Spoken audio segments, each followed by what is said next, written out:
நாம வந்து ஆசைப்படுறது இப்படி ஆசைப்பட்டு அதனால எவ்வளவு பெரிய மோசமா போச்சு அப்படின்ட்டு நினைக்கலாம்.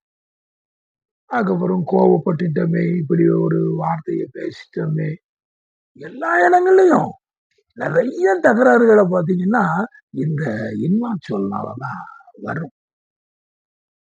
அது இந்த அந்த பெரியவர் அதை சொல்லும் பொழுது, அந்த மனதை வந்து நீங்கள் லிவ் இன் த பிரசன்ட் என்று சொன்னதற்கும், இதை அதை நாம் சேர்த்து ஆராய்ச்சி பண்ணும் பொழுதும், வள்ளுவர் எவ்வளவு வள்ளுவர் சொல்லக்கூடிய அந்த காரண காரியங்களோடு பொருத்தமாக இதுதான் வந்து சரியான ஒரு வழி.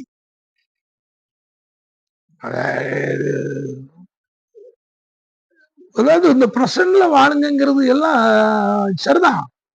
ஆனா என்ன குற்றம் வருது, எதனால குற்றம் வருது? அப்போ அந்த அவர் சொல்ற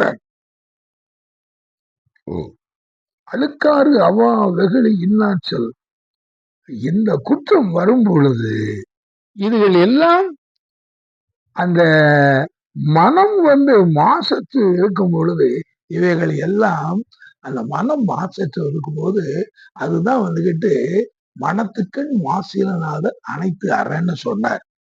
அதுக்கப்புறம் இந்த அரண் வந்து அது என்னதெல்லாம் வந்து அது நமக்கு அது ஏன்று நமக்கு எதையெல்லாம் ஏன்று செய்கிறது என்று பார்த்தால், நாம் இழுக்காக ஆகிவிடக் கூடாது என்பதற்காக இழுக்கா இயன்றது அறம் என்று அந்த 4 குற்றம் குறைகளை அதை திருவள்ளுவர் சொல்றார்.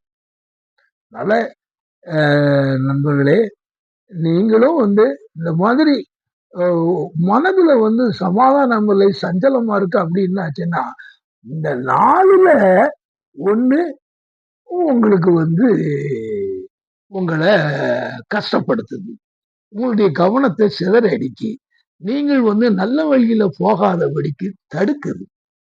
ஆக நீங்க அதை வந்து நீங்க வந்து அறிஞ்சுக்கிட்டீங்கன்னா, நீங்க கண்டிப்பா வந்து இதுகளை எல்லாம் நாம் வந்து இந்த அறவழியில் நாம் நடப்பதற்கு ஏதுவாக இருக்கும்.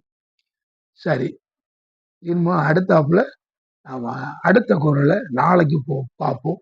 அதுவரை நன்றியுடன் உங்களிடம் விடைபெறுகிறேன். நன்றி, வணக்கம்.